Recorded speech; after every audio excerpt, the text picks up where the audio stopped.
Hello students, previous class में हम लोगों ने बैटरी, पोटेंशियोमीटर, ठीक है, और सर्किट्स जो भी हमने देखे थे उसका आज थोड़ा सा क्वेश्चंस का प्रैक्टिस कर लेते हैं, न्यूमेरिकल्स का। ठीक है, तो उसमें जैसे एक हमने देखा था पोटेंशियोमीटर। तो पोटेंशियोमीटर के बारे में हमने देखा था कि ये आइडियल एमीटर होता है, आइडियल वोल्ट मीटर की तरह वर्क करता है। ठीक है ना, इसमें करंट को यूज नहीं लेता है, विदाउट करंट को यूज लिए पोटेंशियल डिफरेंस को मेजर कर देता है। ठीक है, तो उसके लिए एक क्वेश्चन ले लेते हैं अपन कि सपोज एक पोटेंशियोमीटर है, यहाँ पर ये पोटेंशियोमीटर वायर है और इसको एक सेल का ईएमएफ मेजर करना है। ये सेल है, सपोज सेल का जो ईएमएफ है वो दे दिया इधर 4 वोल्ट। ठीक है, और यहां से इस टाइप से ये जॉकी से कनेक्ट कर दिया हमने। ठीक है, ये पोटेंशियोमीटर वायर है, इसको कनेक्ट किया हुआ है। क्लियर इतना? ये जो लेंथ है, बैलेंस लेंथ, ये क्वेश्चन में दिया हुआ है, सपोज 2 मीटर ले लेते हैं। ठीक है, 2 मीटर हो गया बैलेंस लेंथ।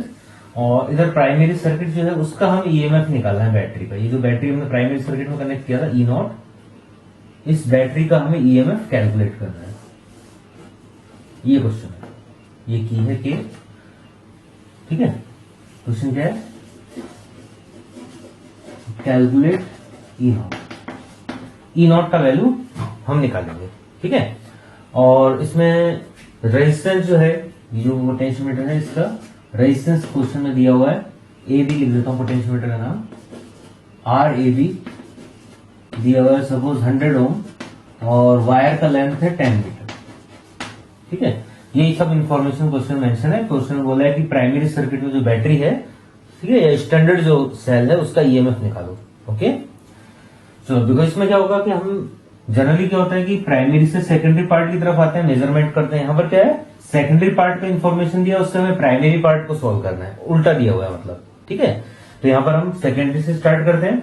मेजरमेंट कैसे करते हैं हम? कोई भी मेजरमेंट है स्टेप से करते हैं हम। ईएमएफ इक्वल टू के एल, ये फॉर्मूला था। ईएमएफ यहाँ पर 4 वोल्ट दिया हुआ है और लेंथ दिया हुआ है 2 मीटर। तो यहां से के निकल के आ गया, के है 2 वोल्ट पर मीटर। ठीक है, और के हम कैसे निकालते हैं? के हम कैलकुलेट करते हैं potential difference across the wire VAB divide by L. इस टाइप से हम कैलकुलेट करते हैं। एल क्वेश्चन में दिया हुआ है यहाँ पर 10 मीटर, 10 को पुट कर देंगे तो VAB आ जाएगा। तो VAB आ गया 20 वोल्ट। ए और बी के अक्रॉस, ए और बी टर्मिनल के अक्रॉस जो पोटेंशियल डिफरेंस है वो है इधर 20 वोल्ट। क्लियर है इतना? चलो, इसके बाद फिर नेक्स्ट है कि यहाँ पर कोई भी इंटरनल रेजिस्टेंस वगैरह कनेक्ट नहीं है, नहीं है ना, स्मॉल आर, रोस्टेड वगैरह कुछ गिवन नहीं है क्वेश्चन में। क्लियर? तो हम यहाँ पर डायरेक्ट भी कह सकते हैं कि अगर कुछ गिवन नहीं है तो यहाँ पर जो पोटेंशियल डिफरेंस है वो क्या होगा, पैरेलल में सेम होगा। ठीक है, तो अगर पोटेंशियल डिफरेंस सेम हम बोल सकते हैं तो ई नॉट का वैल्यू आया सॉल्व करके कितना, 20 वोल्ट। तो ये आंसर आ गया, ई नॉट का वैल्यू यहाँ पर 20 वोल्ट है। एक तो ये मेथड हो गया सॉल्व करने का। ठीक है ना, फिर दूसरा मेथड क्या हो सकता है, यहाँ पर हम करंट कैलकुलेट कर लेते हैं, है ना। VAB पता ही है हमें, RA भी पता है, दोनों के हेल्प से इधर करंट निकाल लेते हैं। क्या करंट हो जाएगा, I equal to VAB upon R। VAB था 20 और R था 100, तो 0.2 एम्पियर करंट यहां से फ्लो होगा। ठीक है, करंट निकाल लिया हमने। फिर इसके बाद हम KVL अप्लाई करेंगे तो वापस सॉल्व करके मतलब कुल मिला के यही आंसर दोबारा आ जाएगा, 20 वोल्ट। ठीक है, तो हम डायरेक्ट अप्रोच यूज में लेंगे कि पैरेलल में पोटेंशियल सेम होता है। ठीक है, इस समझ में आ गया। सेकेंडरी पार्ट के हेल्प से हमने प्राइमरी पार्ट को सॉल्व कर लिया। क्लियर है इतना?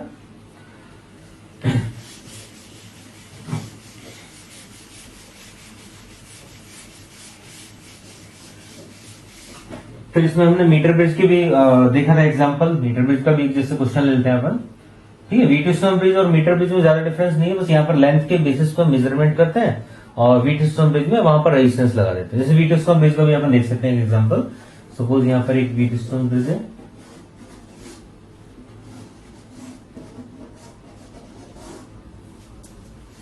सपोज दिस इज 10 ओम और यहां पर 2 रेजिस्टेंस। ओके, ये suppose 4 ohm and this is suppose 8 ओम। ये रेजिस्टेंस है सपोज X और ये रेजिस्टेंस यहां पर क्वेश्चन में दिया हुआ है। डायग्राम बना लो पहले। ये पॉइंट हो गया A B,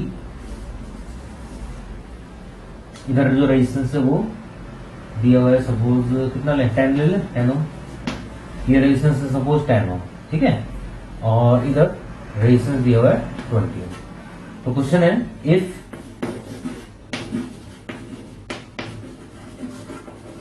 bridge is balance then calculate X जो रेजिस्टेंस है वो कैलकुलेट करो अगर ब्रिज बैलेंस हो तो, ठीक है। तो अगर ब्रिज बैलेंस है तो हमारा कंडीशन क्या था, P upon Q equal to R upon S, ये था फॉर्मूला, ठीक है। और यहां पर P Q R और S ये हमने लिखा था प्रीवियस क्लास में, देखा था हमने, है ना। तो P अपॉन Q लिख लेते हैं, तो 10 डिवाइड बाई Q, Q क्या होगा इस ब्रांच का टोटल रेजिस्टेंस, ये नेट रेजिस्टेंस देखेंगे पैरेलल में तो कितना हो जाएगा R1 R2 into R1 plus R2 equal to R upon S 4/8, clear है इतना। तो अगर यहां पर हम देखें तो सॉल्व करके इससे x का वैल्यू हम कैलकुलेट कर लेंगे, ये तो 1/2 आ गया इधर, ये हो गया 1/2, इसको सॉल्व करेंगे तो ये जाएगा 20x इक्वल टू 20,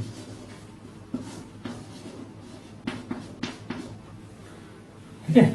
इसको सॉल्व यहां पर करेंगे। अभी क्या होगा कि कभी कभी ऐसा होता है क्वेश्चन में कि x कैंसिल आउट हो जाता है या कोई भी वैल्यू पॉसिबल नहीं होता। अगर ऐसा आ गया तो वहां पर हम एक फोर्थ ऑप्शन होगा नो वैल्यू इज पॉसिबल, ठीक है, समझ में आ गया। तो ये होता है, जैसे मान लो मैं इधर वैल्यू थोड़ा चेंज कर देता हूं, इसमें देखोगे तो देखो क्या होगा, ये कैंसिल आउट हो जाएगा और x को अगर देखेंगे तो इधर शिफ्ट करेंगे, 1 से मल्टीप्लाई करेंगे, सॉल्व करेंगे तो x का यहाँ पर कैंसिलेशन हो जाएगा, ठीक है ना। तो x का एग्जैक्ट वैल्यू नहीं आ पाएगा। तो मैं एक काम करता हूँ, क्वेश्चन में थोड़ा चेंज कर लेता हूँ, इधर 40 लेके चलता हूँ, ठीक है। अगर इधर 40 लेंगे देन ये हो गया 40, अब ये 20 लेके क्यों बताया था, क्योंकि ये भी हमें पता होना चाहिए केस, ठीक है ना, कि पॉसिबल नहीं है, ओके। चलो अब यहां पर लेके चलते हैं, तो इधर आ गया 20/1, इसको सॉल्व करेंगे तो 2x हो जाएगा, 2x equal to 40 plus x। अभी कर लेंगे इसको सॉल्व, x का वैल्यू इधर से सॉल्व करके 40 आ गया, 41, ठीक है। तो अगर कोई इस टाइप से आंसर आ जाता है ठीक है, अगर नहीं आता सब कैंसिल आउट हो जाता है तो इसमें समझ लेना कि यहाँ पर ये पॉसिबल नहीं है, ठीक है। तो फोर्थ ऑप्शन होगा, 3 नंबर होंगे, फोर्थ ऑप्शन होगा नॉट पॉसिबल, इस टाइप का कोई ऑप्शन होगा वो क्लिक कर देना, ओके। चलो इसमें फिर वीडियो ब्रिज में हम और भी कई शेप बना सकते हैं, जैसे मैंने 2 तो बताया था प्रीवियस क्लास में, इसी का वीडियो ब्रिज का ही एक और बताया था। इस टाइप से एक लाइन में भी हम रिप्रेजेंट कर सकते हैं,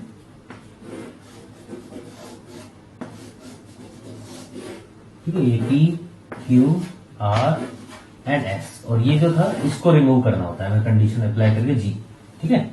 तो अगर ऐसा कंडीशन है कि P upon Q equal to R upon S, तो G को हम रिमूव कर देंगे, ठीक है। फिर इसके अलावा एक और इसी टाइप से सर्किट बनता है,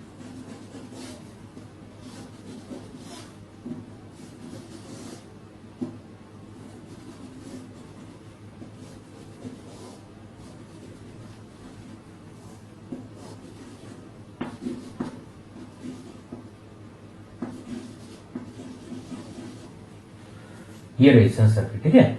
मतलब कि दिखने में ऐसा होगा कि अगर ये रेजिस्टेंस और कनेक्ट करते तो ये पूरा ट्रायंगल ही बन जाएगा, ठीक है ना। इस रेजिस्टेंस को भी कनेक्ट कर सकते हैं, अब मैं विदाउट कनेक्ट की पहले सॉल्व कर देता हूं।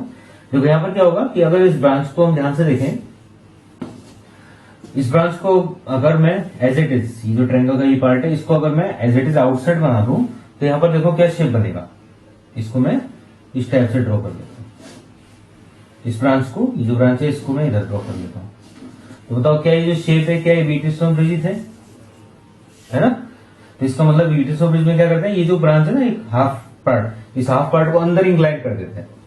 अंदर इंक्लाइन करने से क्या होगा, थोड़ा सा दिखने में ऐसा लगता है कि कुछ नया क्वेश्चन है, बस और कुछ फर्क नहीं पड़ता, ठीक है। तो इस टाइप से इसको इंक्लाइन कर देंगे, ये इसका डायग्राम हो गया। डायग्राम में क्या क्या है, ये P है, Q, इधर है R और इधर है S, और ये जो आउटसाइड लाइन है ये G होता है, ठीक है। इसको हमें याद रखना है, ये भी एक व्हीटस्टोन ब्रिज हो गया। और इसमें इस G को जैसे हम रिमूव करेंगे तो यहां से P और Q दोनों सीरीज में, इधर R और S सीरीज में, इजीली क्वेश्चन सॉल्व हो जाएगा, ठीक है, समझ में आ गया। अब अगर A और B के बीच में भी एक रेजिस्टेंस कनेक्ट हो तो क्या होगा, इधर व्हीटस्टोन ब्रिज बनेगा और फिर A और B के बीच में अलग से एक पैरेलल में रेजिस्टेंस आ जाएगा, ठीक है।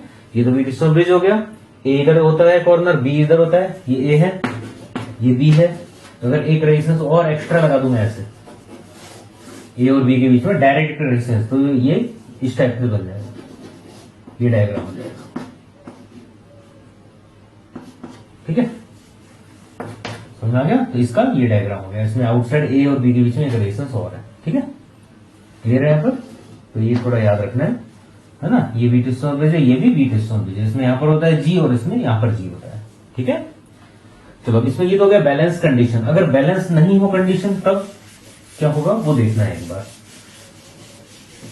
है ना? ये कंडीशन लिख देना, if P upon Q is greater than R upon S।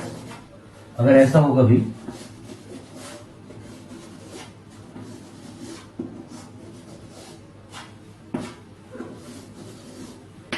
P, Q, R and S, तो if P upon Q equal to R upon S,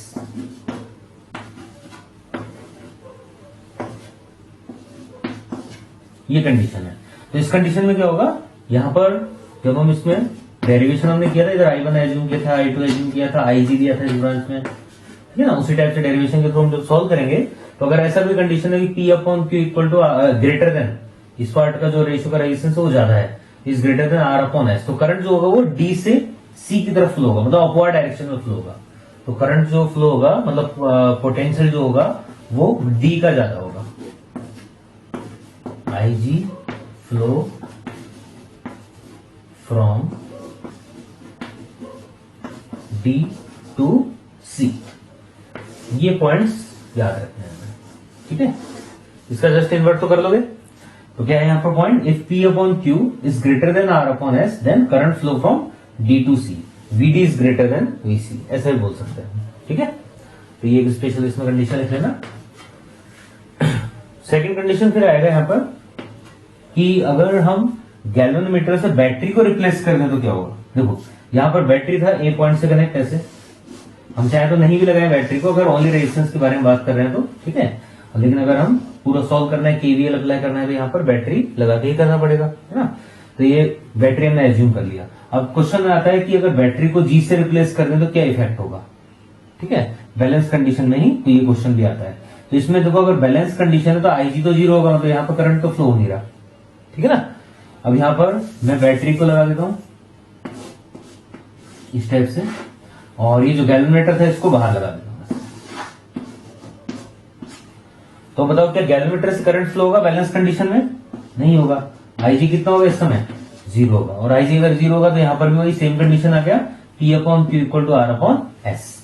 ठीक है, अगर इसको सर्किट को हम ऐसे देखें, एकदम टर्न करके देखोगे, इधर से कनेक्ट है गैल्वेनोमीटर, तो ऐसे इमेजिंग कर सकते हैं कि ए और बी पॉइंट के बीच में ऐसे कनेक्ट है गैल्वेनोमीटर, अंदर कनेक्ट है।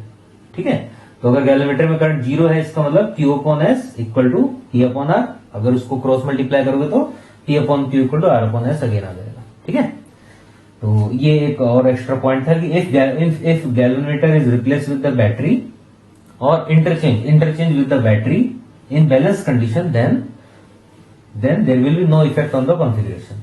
ठीक है, तो ये दो पॉइंट है, एक ये और एक, इन दोनों को याद रखना है। ठीक है, तो फिर हमने कुछ सेल के क्वेश्चन भी किए थे बैटरी के, है ना?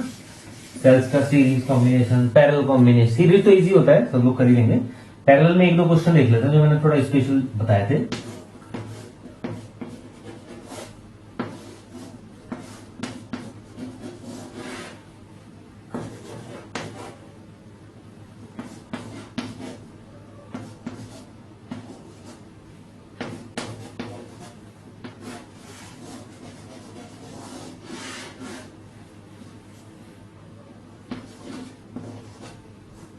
यहां पर एक एमीटर लगा दिया करंट का मेजरमेंट करने के लिए। क्वेश्चन है write down the reading of ammeter. Ammeter का रीडिंग क्या होगा ये क्वेश्चन। ठीक है, यहां से कितना करंट पास होगा। तो देखो इसमें मैंने जब सॉल्व किया था अपन लोगों ने तो कैसे लिया था, यहाँ पर इस ब्रांच में अगर हम देखें तो करंट कितना था, equal to V upon R 40/4। इस ब्रांच में था 10/4 V अपॉन R। ये दोनों करंट अगर इस पॉइंट पे देखें तो क्या होंगे, देखो दोनों इनकमिंग है ना, तो दोनों करंट ऐड हो जाएंगे। इस टाइप से बताया था डेरिवेशन। फिर मैंने बताया था डायरेक्ट फॉर्मूला कि ये जो दो पॉइंट है ए और बी, इनके बीच में हम डायरेक्ट ईएमएफ का फॉर्मूला लिख सकते हैं। क्या फॉर्मूला लिख सकते हैं? फॉर्मूला था E1R2 प्लस E2R1 या माइनस E2R1। अब प्लस आएगा माइनस आएगा, देख लेना पोलरिटी। बैटरी दोनों का करंट सेम डायरेक्शन में ऐड हो रहा है करंट, इसका मतलब प्लस आएगा। अगर बैटरी इन्वर्ट होता पोलरिटी तो माइनस आता। तो यहाँ पर डायरेक्ट फॉर्मूले से करेंगे, लिख देता हूं पहले E1R2 plus E2R1 divide by R1 plus R2। ठीक है, ये फॉर्मूला था ए और बी के अक्रॉस। तो इसमें वैल्यू अगर हम पुट कर दें तो ये हो जाएगा 20 into 4 80 plus 10 into 4 40 divide by R1 plus R2 8। तो इतना समझ आ गया सबको। अब इसको डिवाइड कर देंगे, इधर 4 से डिवाइड करोगे तो 30 आ जाएगा और 15 आ जाएगा आंसर। ठीक है, 15 वोल्ट हो गया ए और बी के बीच में ईएमएफ। तो हम यहाँ पर इस कंप्लीट कॉन्फ़िगरेशन को ए और बी के बीच में जो भी इसको हटा के बैटरी इमेजिंग कर सकते हैं 15 वोल्ट का। ठीक है, तो अगर ये 15 वोल्ट का यहाँ पर ये बैटरी है, ये बैटरी हो गया पूरा 15 वोल्ट का, और इस बैटरी का इंटरनल रेजिस्टेंस कितना होगा, सोल्व कर लो इसको। 4 4 दोनों पैरेलल में है तो 2 आ जाएगा। ठीक है, तो इसी सर्किट को हम ऐसे ड्रॉ कर सकते हैं।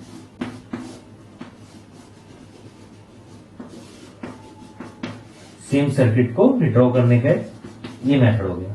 यहां पर स्मॉल आर हो गया 2।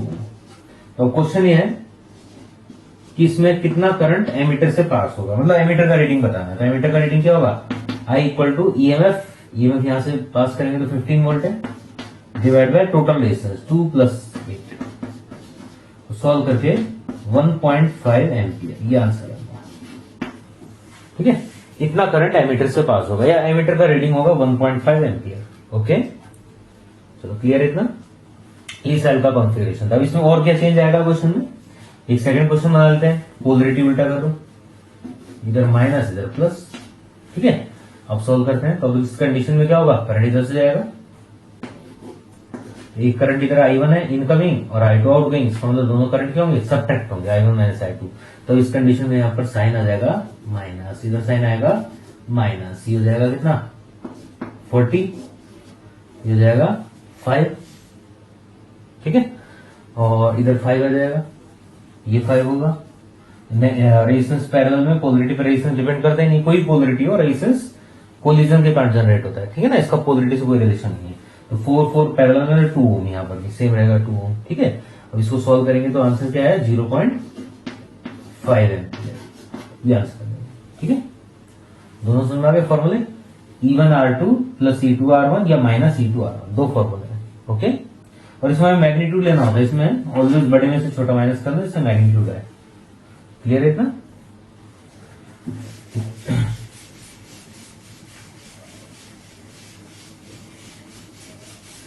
तो इसके अलावा सिमेट्रिकल थ्योरम एक देखा था हमने, है ना। सिमेट्रिकल थ्योरम के बेसिस पे एक क्वेश्चन और बता देता हूं, जो कि इधर यहां पर सपोज इस टाइप से ग्रिड नेटवर्क दिया हुआ है, इनफाइनाइट रेजिस्टेंस का कॉम्बिनेशन है। ठीक है, ईच वायर एक टाइप का रेजिस्टेंस है R, ईच रेजिस्टेंस क्या है R, सब R है। ठीक है, और ये इनफाइनाइट, इधर भी इनफाइनाइट, इधर भी इनफाइनाइट, ये सब infinite, all around infinite total branches, इस टाइप से ग्रिड फॉर्मेट में बनी हुई है। ठीक है, ये सब रेजिस्टेंस इक्वल R। तो क्वेश्चन ऐसा था कि कहीं भी दो पॉइंट पे देख लेंगे, जनरली यहां पर सिमेट्रिकल फ्रंट वाले पॉइंट लिए जाते हैं। ये पॉइंट है सपोज ए और ये पॉइंट है बी। तो इसमें कुछ क्वेश्चंस आते हैं, वो क्वेश्चन हमें देखने, जैसे कि फर्स्ट क्वेश्चन तो आएगा रेजिस्टेंस अक्रॉस ए बी, बताओ कितना होगा। ए और बी टर्मिनल के अक्रॉस इस सर्किट का, कंप्लीट सर्किट का नेट रेजिस्टेंस कितना होगा। ठीक है, फिर सेकंड टाइप का क्वेश्चन करंट से रिलेटेड आता है उसमें, है ना। एक एक करके इसको सॉल्व करते हैं। पहले फर्स्ट क्वेश्चन लिख लो, नेटवर्क बना लेना, इसमें लिखना calculate the equivalent resistance of the circuit across terminal A and B.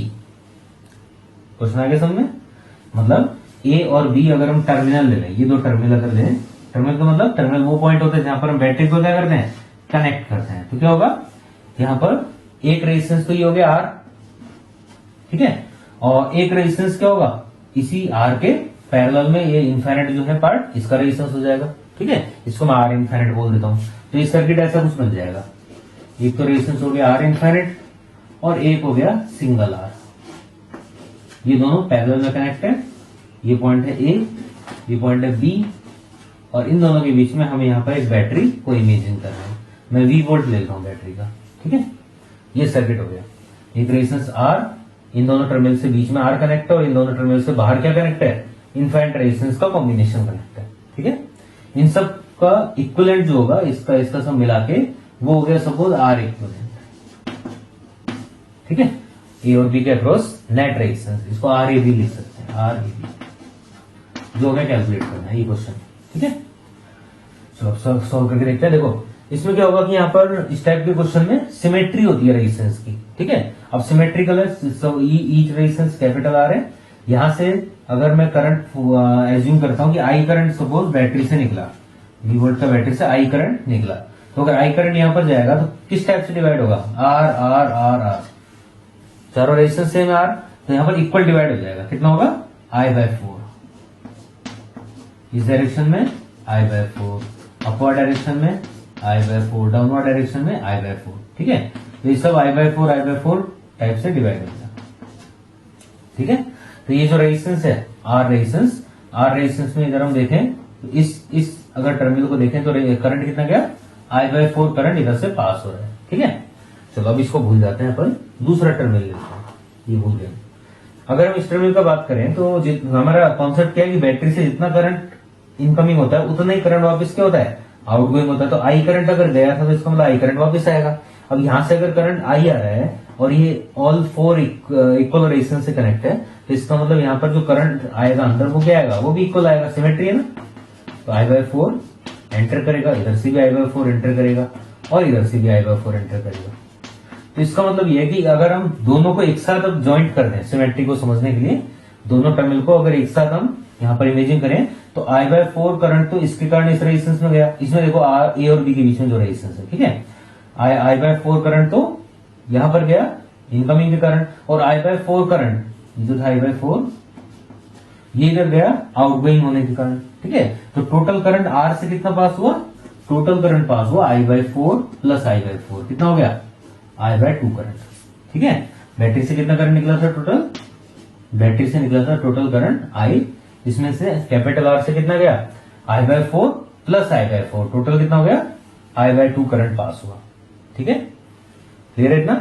तो फर्स्ट क्वेश्चन ये भी एक मतलब यहाँ पर ये भी क्वेश्चन आ सकता है कि टोटल कितना करंट A और B ब्रांच से जाएगा। तो AB जो रेजिस्टेंस है इससे कितना करंट पास होगा, I/2 करंट पास होगा। मान लो इधर बोला है 2 एम्पियर इनकमिंग है, तो बताओ ये कितना है, तो इधर कर देंगे हम 1 एम्पियर, ठीक है। चलो ये I/2, तो ऑब्वियस बात इधर भी I/2 ही होगा, है ना। चलो अब हम इसमें देख लेते हैं इक्विवेलेंट रेजिस्टेंस में। ये सब मिला के इक्विवेलेंट रेजिस्टेंस पूरा जो कंप्लीट सर्किट है उसका इक्विवेलेंट रेजिस्टेंस है RAB, ठीक है। तो V इक्वल टू क्या लिख सकते हैं हम V इक्वल टू लिख सकते हैं I इंटू RAB, क्लियर है इधर। और इसी टाइप से पैरेलल में ये भी कनेक्ट है, इधर भी लिख सकते हैं V इक्वल टू क्या, I/2 into R, I/2 current enter किया और IR, V equal to IR। दोनों को जब इक्वल करेंगे तो I तो कैंसिल आउट हो जाएगा, तो RAB आएगा सॉल्व करके आंसर R/2। A और B के अक्रॉस जो नेट रेजिस्टेंस है, जो इक्विवेलेंट रेजिस्टेंस है कंप्लीट सर्किट का, वो कितना है, वो रेजिस्टेंस है R/2। ओके, क्लियर है इतना। तो अब इन दोनों को कंपेयर करते हैं।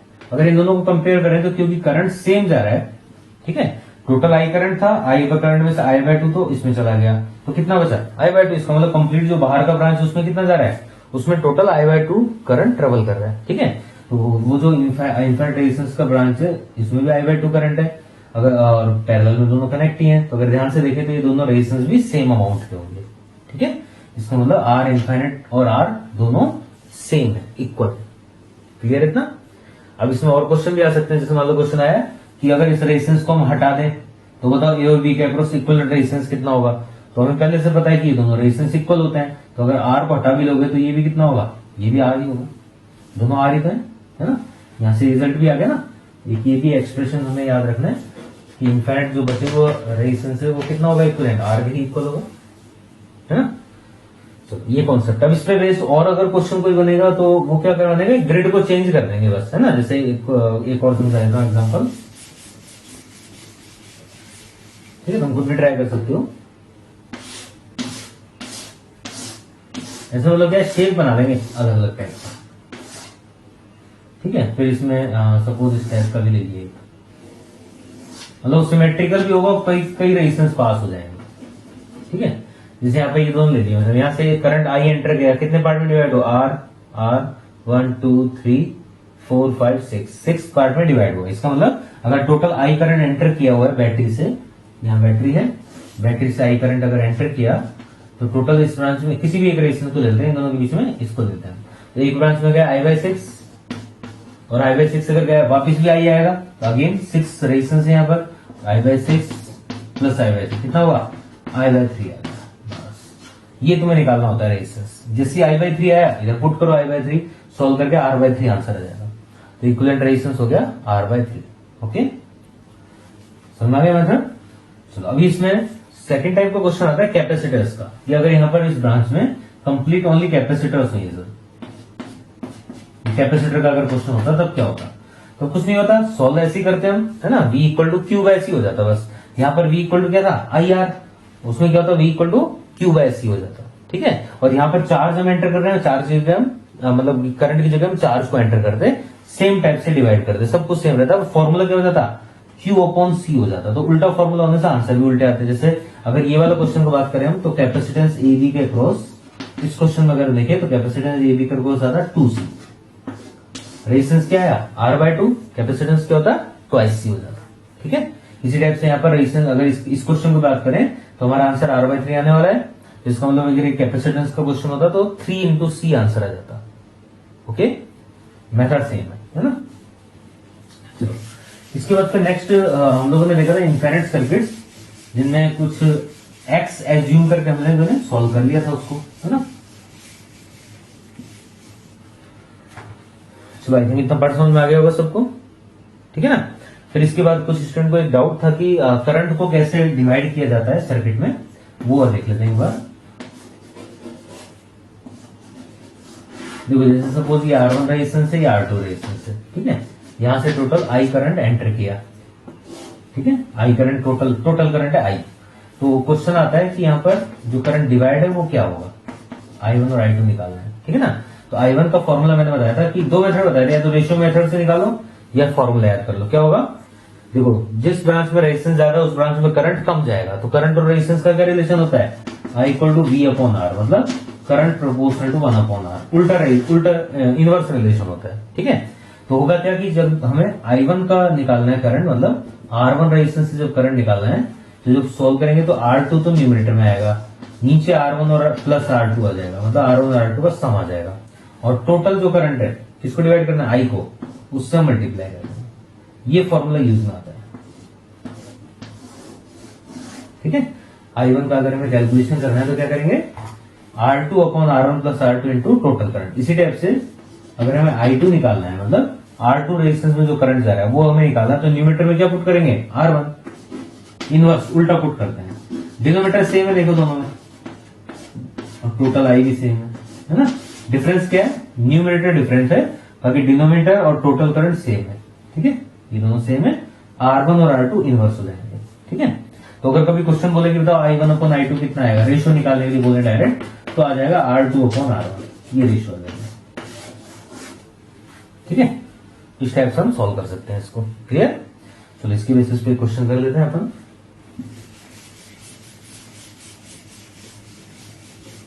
तो सपोज यहां पर एक रिंग दे दिया, और इस रिंग का रेजिस्टेंस है suppose 20 ohm, resistance of the ring is 20 ohm, ठीक है। इसके बाद यहां पर क्या किया, दो टर्मिनल अप्लाई कर दिए, एक इधर और एक इस पॉइंट पे ले लेते हैं, ठीक है। ये सपोज सेंटर पे एंगल बना रहा है 90 डिग्री, ए है ये टर्मिनल और ये टर्मिनल है बी। तो क्वेश्चन ये है कि अगर यहां से हम एक बैटरी को कनेक्ट कर दें, बैटरी को कनेक्ट कर दिया, सपोज बैटरी है 10 वोल्ट का, तो किसी भी एक करंट के लिए बोल देंगे, या तो बोल देंगे कि बताओ इस ब्रांच में क्या करंट होगा, ठीक है, या तो इस करंट के लिए बोल देंगे या फिर इस करंट के लिए बोल देंगे, दोनों में से कोई एक क्वेश्चन आ जाएगा। मान लो इसको मैं बोल देता हूँ I1, इसको बोल देता हूँ I2, तो या तो क्वेश्चन आएगा I1 निकालो या फिर I2। Calculate I1 and calculate I2, ये हमें कैलकुलेट करना है, ओके। करें स्टार्ट। चलो देखिए अब यहां पर टोटल जो रेजिस्टेंस है 20 ओम, उसको हमने यहाँ पर सिमेट्रिकल पार्ट्स में डिवाइड कर लिया। अगर मैं इसको 4 पार्ट्स में डिवाइड करता तो ईच पार्ट कितना हो जाता, 20/4 5 ओम हो जाता, 5 5 5 और 5, ठीक है ना। लेकिन यहाँ पर अगर हम देखें तो ये पार्ट इस पार्ट के कंपेयर में क्या है, 3 टाइम्स है। इसका मतलब ये 5 है तो ये कितना हो जाएगा, 15 हो जाएगा, है ना।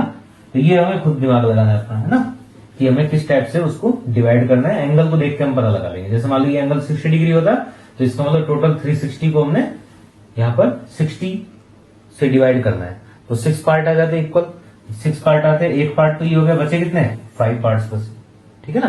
तो ये हमें यहाँ पर रेजिस्टेंस को सोचना है। अब ये जो पार्ट है इस पार्ट का रेजिस्टेंस हो गया यहाँ पर कितना हो गया 5 ओम, और ऊपर जो पार्ट है लंबा वाला पार्ट ये हो गया 15। ये हो गया सर्किट का रिप्रेजेंटेशन, ठीक है। तो सबसे इंपॉर्टेंट पॉइंट तो ये है, सर्किट को हम किस टाइप से रिप्रेजेंट करेंगे। उसके बाद सॉल्व करना ज्यादा टफ नहीं है, सॉल्व तो हो जाता है पैरेलल कॉम्बिनेशन के मेथड से। ये 10 वोल्ट हो गया, ठीक है ना, हो जाएगा सॉल्व। बताओ करंट निकालना है हमें, कितना करंट होगा।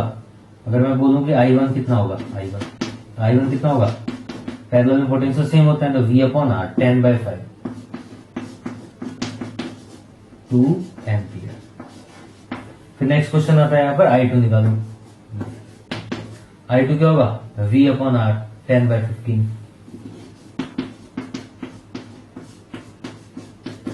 ठीक है। इसको सॉल्व कर लेंगे, इधर आ जाएगा 2/3 एम्पियर। I1 और I2 दोनों करंट आ गए, ठीक है ना। इसमें इंपॉर्टेंट क्या था कि हम ये जो टोटल 20 ओम है उसको किस टाइप से 2 पार्ट में डिवाइड करें, ठीक है। अब ये है कि पैरेलल कैसे पता लगा, कुछ के मन में डाउट होता है। जब यहाँ से जब करंट आएगा तो डिवाइड ही तो होगा ना, इधर ऐसे 2 अलग अलग पार्ट में डिवाइड, तो सीरीज तो हो ही नहीं सकता, है ना। और इस पॉइंट के बीच में ही ये दोनों पार्ट का रेजिस्टेंस कनेक्ट है। रेजिस्टेंस कितना ही बड़ा हो लेकिन इन दोनों पॉइंट के बीच में ही ये दोनों कनेक्ट है, ठीक है। तो अगर दो रेजिस्टेंस का एक साथ ज्वाइंट हो इधर और इधर भी दोनों अपोजिट कॉर्नर ज्वाइंट हो तो इसका मतलब पैरेलल कॉम्बिनेशन हो गया, ठीक है। रेशियो आप लोग एंगल के हेल्प से निकाल सकते हैं डिवाइड करके, ठीक है। समझ में आ गया क्वेश्चन, ठीक है।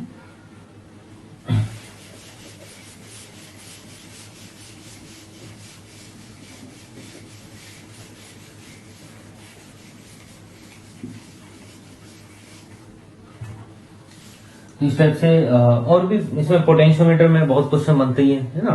फिर इसके बाद कुछ थ्योरेटिकल क्वेश्चन बनते हैं, वो आप लोगों को देखना है, जैसे सेंसिटिविटी, ठीक है। How to change the sensitivity of Wheatstone bridge, how to change the sensitivity potentiometer. जैसे पोटेंशियोमीटर में क्या होता है, के जो हमने निकाला था पोटेंशियल ग्रेडियंट, उसी से हम सेंसिटिविटी बता सकते हैं। अगर के का वैल्यू स्मॉल है तो इसका मतलब पोटेंशियोमीटर ज्यादा सेंसिटिविटी है, ठीक है, उसका सेंसिटिविटी हाई है, ओके। अब के को कैसे चेंज करना है, तो उसके लिए फॉर्मूला था के इक्वल टू था VAB/L। तो के को हम कैसे स्मॉल करें, के को स्मॉल करेंगे सेंसिटिविटी ज्यादा लाने के लिए। के को कैसे स्मॉल करें, हम लेंथ को इंक्रीज कर दो, ठीक है, या पोटेंशियोमीटर को डिक्रीज कर दो, वोल्टेज को, पोटेंशियल डिफरेंस को डिक्रीज कर दो। पोटेंशियल डिफरेंस को डिक्रीज करके या फिर लेंथ को इंक्रीज करके हम क्या कर सकते हैं, के को डिक्रीज कर सकते हैं। के जितना छोटा होगा, मतलब वोल्ट पर मीटर जितना छोटा होगा उतना ही अच्छा इंस्ट्रूमेंट माना जाएगा, सेंसिटिव इंस्ट्रूमेंट माना जाएगा, ठीक है, समझ आ गया। फिर इसमें VAB कैसे निकाला था हमने, IRAB, ये भी एक मेथड हो गया इसमें, ठीक है। अगर हम लेंथ को कांस्टेंट रखें, इसको फिक्स कर दें, तो यहाँ पर करंट को डिक्रीज करके या RAB को डिक्रीज करके भी हम के को डिक्रीज कर सकते हैं, ठीक है। तो ये कई मेथड होते हैं यहाँ पर जिसके थ्रू हम के को डिक्रीज करेंगे तो सेंसिटिविटी इंक्रीज हो जाएगी, ठीक है। फिर व्हीटस्टोन ब्रिज में आता है सेंसिटिविटी कि जो रेजिस्टेंस है PQRS, जो भी रेजिस्टेंस हम यूज में ले रहे हैं, उनका ऑर्डर सेम होना चाहिए। मतलब अगर वो 2 डिजिट के नंबर है तो सब 2 डिजिट के नंबर ही होने चाहिए, ठीक है। अगर ऐसा है तो उस कंडीशन में सेंसिटिविटी ज्यादा होगा इंस्ट्रूमेंट का, ठीक है। तो ये कुछ थ्योरेटिकल पॉइंट है जो आप लोगों को याद करना है इस पार्ट में, ठीक है। फिर इसके अलावा इसमें जो पावर का पार्ट है, बल्ब का, ठीक है, हीट वगैरह जो भी एनर्जी का पार्ट है वो हम नेक्स्ट क्लास में देखेंगे, ओके। तो अभी के लिए पहले जो इंपॉर्टेंट पार्ट है वो है potentiometer, Wheatstone bridge, meter bridge, ठीक है। तो इनका जितना भी क्वेश्चंस वगैरह है आप लोगों के पास, वो क्वेश्चन ट्राई करो, सिंप्लीफाइड में ट्राई करो, SC वर्मा के ट्राई करो क्वेश्चन, ठीक है। और DPP वगैरह प्रोवाइड किया ही हुआ है पहले से, और भी प्रोवाइड करूंगा, वो सब सॉल्व करो, ठीक है। पावर वाला पार्ट नेक्स्ट क्लास में फिनिश हो जाएगा पूरा, ठीक है। क्लियर है इतना।